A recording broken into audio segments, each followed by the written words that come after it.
네, 쉽게 뜯어먹는 이슈 토크 정치키인입니다. 네, 어제 국민의힘 전당대회에서 때 아닌 전북 비하 발언 논란이 불거졌습니다. 먼저 논란의 장면부터 보시고 이야기 이어가겠습니다. 지금까지 박수를 치지 않은 분들이 꽤 계십니다. 이분들은 어디서 오셨을까요? 정체를 밝힐 수 없는 어떤 간첩이라든가 아, 그래요? 전라북도 따로 해야 되나요? 그러니까 이 사회자가 지역별로 박수를 유도하는 과정에서 이런 상황이 연출이 된 건데요. 더불어민주당 한준호 의원 연결해서 이야기 나눠보겠습니다. 의원님 안녕하십니까? 네, 안녕하세요. 네. 어제 그 전당대회 직후에 이 문제와 관련해서 바로 기자회견을 여셨습니다. 네. 네, 어떤 부분을 지적을 하고 계신 겁니까? 네, 우선 전당대회 과정 중에 사회자가 이 박수 치지 않는 사람들 어디 간첩이냐, 네. 뭐 전라북도냐 이렇게 연결이 됐거든요. 네. 이 말인즉은 전북 사람들에 대한 비하 발언이기도 하고, 네. 그리고 그 당시에 많은 지도부층들이 있었는데도 불구하고 뭐 환호와 박수를 치는 등 여기에 대해서 동조하는 듯한 분위기들이 연출이 됐단 말이죠. 음, 네.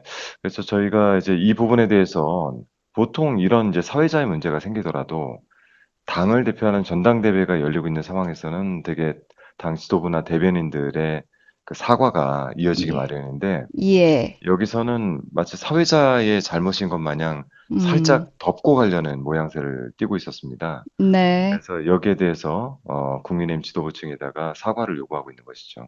아, 그러니까 이제 어제 발언을 이렇게 살펴보면, 그러니까 전북 사람들이 막 간첩이다 이렇게 직접 비유를 한 것은 아니지만, 네. 박수를 유도하는 상황에서 전북이 빠졌었고, 그래서 이제 네네. 박수를 안 친 사람들은 간첩이냐. 간첩이다라고 했는데 전북 참석자들 입장에서는 부르지 않아서 박수를 안 쳤던 건데 뜬금없이 이제 그런 핀잔 네. 아닌 그런 것들을 듣게 됐던 셈이고요. 여자 사회자께서 네네. 전북이 빠졌냐, 따로 해야 되냐 이렇게까지 네네. 이제 연결된 상황인데요. 네. 그래서 이런 말들이 입에서 쉽게 이렇게 나온다는 거는 그들의 머릿속에 크게 자리 잡고 있는 것이 아닌가라는 예, 생각도 들고, 예, 그리고 실제 국회 내에서 지금 예산 배정이나 이런 부분들도 저희 국토위 내에서 보면은 전북 지역에 대한 예산들이 뭐 새만금도 마찬가지고, 그리고 다른 국토 예산들도 굉장히 많이 깎이는 모습들을 볼 수가 있거든요. 네, 그러니까 지금 전반적으로 지금 윤석열 정부나 국민의힘 측에서 바라보는 전라북도에 대한 폄훼, 여기에 대한 인식 이런 것들이 좀 음, 이렇게 잔존해 있는 것이 아닌가라는 음. 판단도 좀 들었습니다. 아, 예. 그러니까 결국 그 전당대회 말미에 사회자들이 뭐 오해였다, 불편했다면 양해 부탁한다, 이렇게 말을 네, 하기는 했는데요. 네네. 이런 해명은 어떻게 보셨습니까? 저는 그 해명 자체도 굉장히 옹색하다고 생각을 합니다. 그러니까 그게 어떻게 사람들에게 들렸을까에 대한 고민이 있는 것이 아니라 문제가 될 것 같으니까 그렇게 살짝 덮고 넘어가려는 거거든요. 근데 예를 들어 저희 같은 경우에도 그 정치인들이 말실수를 하거나 하면은 이것이 일파만파 커지는 경우들을 많이 볼 수 있지 않습니까? 예. 그 경우에는 근본적으로 그것에 대해서 상처를 입고 그로 인해 가지고 해석된 내용들에 대한 사과를 하는 것이지, 음, 내가 지금 이 발언한 게 문제가 될 것 같으니까 이건 좀 양해를 부탁합니다. 이렇게 하지는 않거든요. 아, 예, 예. 네네. 그러면 그 전당대회 말미에 있었던 것은 사과는 아니라고 보시는 거고, 네네. 결국 이게 사회자 개인이 아니라 국민의힘 차원에서 사과가 있어야 되는 것이다, 이렇게 보시는 네, 건가요? 저는 그렇게 판단합니다. 아, 그럼 네. 혹시 뭐 추가 대응을 하시거나 이런 부분도 생각하고 계신가요? 지금 전라북도권 내에서 여러 이제 기자님들도 연락이 오고 또 예. 호남향후회 등에서도 연락이 오는데 이는 어쨌든 전북 비하에 대해서 국민의힘 측에 사과를 지속적으로 음, 요청을 하고 여기에 대한 국민의힘이 전당대회가 끝나고 나서 지도부가 꾸려지는 과정이니까요. 뭐 예. 어떤 대답과 대응을 할지 한번 뭐 며칠은 좀 지켜봐야 될 것 같습니다. 아, 예. 그 어제 이제 전당대회를 통해서 네, 국민의힘 한동훈 당대표가 결국 선출이 됐습니다. 네네. 집권 여당의 전당대회 결과는 어떻게 평가하십니까? 뭐 예측이 워낙 뭐 한동훈 당대표 선출에 대해서는 큰 여지가 없었다 이렇게 판단하고요. 예. 다만 그 과정에 있어서 그 전당대회를 통해 비쳤던 국민의 모습이 정말 볼성사납다. 음, 라고 생각을 합니다. 네. 원래 이 국민의힘 전당대회는 민주당의 전당대회하고 다르게 총선에서 큰 패배를 하고 당을 재수습하는 과정 아니겠습니까? 예. 네. 이런 과정 중에 국민들에게 전당대회를 통해서 보여준 거는 결국엔 분화를 넘어서 분열 정도까지 넘어가는 상황들을 보여줬고, 네. 서로의 이제 말다툼, 문자, 뭐 노출 내역 이런 것들이 굉장히 보성사나웠다. 이렇게 판단합니다. 아, 예.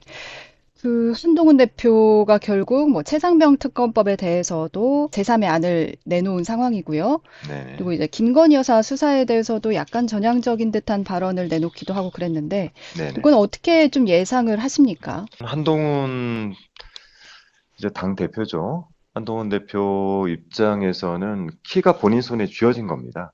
예. 네. 윤석열 정부에서 가장 두려워하는 것이 김건희 특검과 최혜병 특검일 텐데 이 두 개의 특검의 키를 본인이 쥐고 있기 때문에 이거를 어떻게든 정치적으로 이용을 하려고 하겠죠. 음, 네, 저는 전향적인 태도는 계속 유지를 할 것이다. 이렇게 네. 보고 있고요. 예. 그 안에서 국민의힘이 본인들의 이해득실을 좀 따지지 않을까 생각을 하고 음, 있습니다.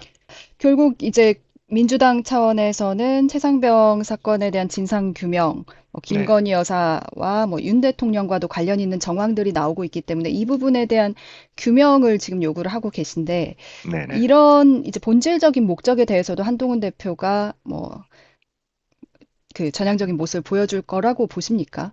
최혜병 특검에 대해서는 본인도 당대표로서 그러니까 지금 현재 정부에서 일을 하고 있는 것이 아니기 때문에 예. 정치인의 한 사람으로서는 이거를 거부하기는 굉장히 어려울 겁니다. 왜냐하면 음, 여기에 대한 파장들이 사실 자기 정치적으로 굉장히 뭐 일부 타격이 될 수도 있거든요. 네.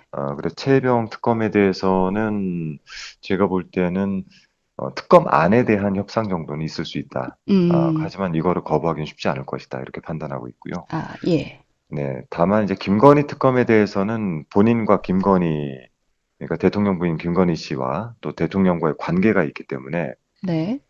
일부 언론에서 바라볼 때는 양측이 서로 건널 수 없는 강을 건넜다 이렇게도 판단하고 있는 것 아니겠습니까? 네. 네, 힘의 균형은 지금 현재 한동훈 당대표에게 가 있기 때문에 음, 이 상황에서 한동훈 대표가 어떤 판단을 할지는 좀 지켜볼 일입니다. 아, 다만 김건희 특검 자체는 한동훈 대표에게는 상당히 유리한 카드가 됐다라고 음. 판단합니다. 방송사법이든 최상병 네, 특검법이든 지금 네, 아까 말씀하신 대로 이제 재의결 상황이 된다면 네, 네, 이제 법야권을 다 합쳐도 그 의석수가 좀 모자란 상황이기 때문에 그렇습니다.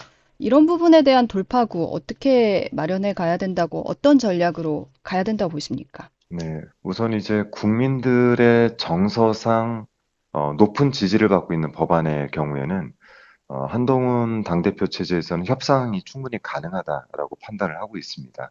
네. 그래서 제2요구가 되더라도 이 부분들은 여야 간 합의를 할 수 있는 장이 어느 정도 좀 열린 것이 아닌가라는 기대는 있지만 그럼에도 불구하고 대통령의 제2요구권 남발은 이거는 헌법을 유린하는 일이다라고 판단하고 있습니다. 그래서 우선 국회를 존중하는 정부를 저희는 좀 기대를 하고 있지만 네. 제2요구가 됐을 때는 어쨌든 이건 협상으로밖에 풀 수가 없다. 네. 아, 그 외에 할 수 있는 방법들은 저희가 다시 재발의를 해서 음. 지속적으로 법을 발의해서 정부하고 강대 강으로 갈 수밖에 없는 상황이긴 합니다. 음.